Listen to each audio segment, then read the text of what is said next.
जो सतयुग में आप ही में से फिर क्या जो पार नहीं हुए वो यहीं भटक रहे होंगे, और सतयुग में फिर जन्मे वो पुण्य खत्म हुए।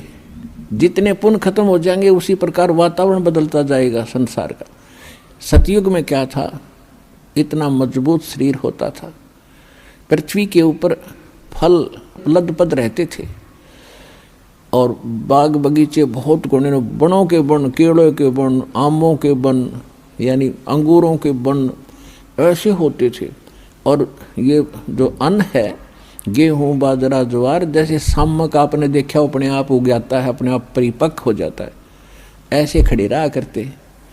कोई अभाव नहीं था, लाए तोड़ के और झाड़ के धर लिए और पका के खाओ और भक्ति करो, कोई काम नहीं था। फिर धीरे धीरे पुण्य समाप्त हुए, वो सुविधाएं भी कम होती चली गई। त्रेता में आए। त्रेता में आपको हजारों वर्ष का जीवन जीने को मिला, वो भी थोड़ा रहा, क्योंकि मृत्यु अच्छी चीज नहीं है। और यहाँ कंपलसरी, यहाँ तो अच्छी चीज रहेगी ही नहीं। और हम यही डिमांड करते हैं कि हमें अच्छी चीज मिले और कभी समाप्त ना हो। अब बेटा बेटी हुए, हम कितने खुश हैं, बिल्कुल सही है। और हम अपने बच्चों के साथ रहें, कितने अच्छे लगते हैं। इन्हीं के लिए हम सारा दिन मजदूरी करते हैं, मेहनत करते हैं, इनको सुखी रखना चाहते हैं। और ये मृत्यु हो जाती है 1 मिनट में। बच्चे ही मर जाते हैं, बाप माता पिता दोनों मर जाते हैं इकट्ठे ही, पूरा परिवार नाश हो जाता है। तो व्हाट इज दिस? ये संसार है जहाँ आप रह रहे हो। ठीक है, अभी तक आपको ये पता ही नहीं था कि इसके अतिरिक्त भी कोई स्थान है, तो ये भगवान ने आके बताया है। और कुछ अपने गवाह भी तैयार करके वो कच्चा काम नहीं करते, अपना उन्होंने गवाह भी तैयार करके जिन महापुरुषों को उस स्थान पर लेकर गए जो सुख में सथल है। गीता अध्याय नंबर 18 के श्लोक नंबर 62 में कहा कि अर्जुन, तू सर्वभाव से उस परमेश्वर की शरण में जा, उसकी कृपा से तू परम शांति को और सनातन परम धाम को प्राप्त होगा। परम शांति वहाँ होगी जहाँ मृत्यु नहीं है, और जहाँ मृत्यु वहाँ शांति किसी। अब चाहे प्रधानमंत्री बन रहा है बाप, और बेटे का तकलीफ हो जा या एक्सीडेंट हो जा, जब वो सुनता है ना एक्सीडेंट हो गया, कलेजा न्यू करे उसका, अब क्या हुआ क्या हुआ, जब न्यू कह लेना बच गया, जब शांति हो है। तो यहाँ कोई जीवन है या शांति है? हम सोचें राजा सुखी, पूरी पृथ्वी का राजा भी महादुखी है इस लोक के अंदर। तो सुख कहाँ है वो बता दिया भगवान ने कि सतलोक में है, जहाँ आप पहले रहा करते थे। उस सुख को आप यहाँ खोज रहे हो।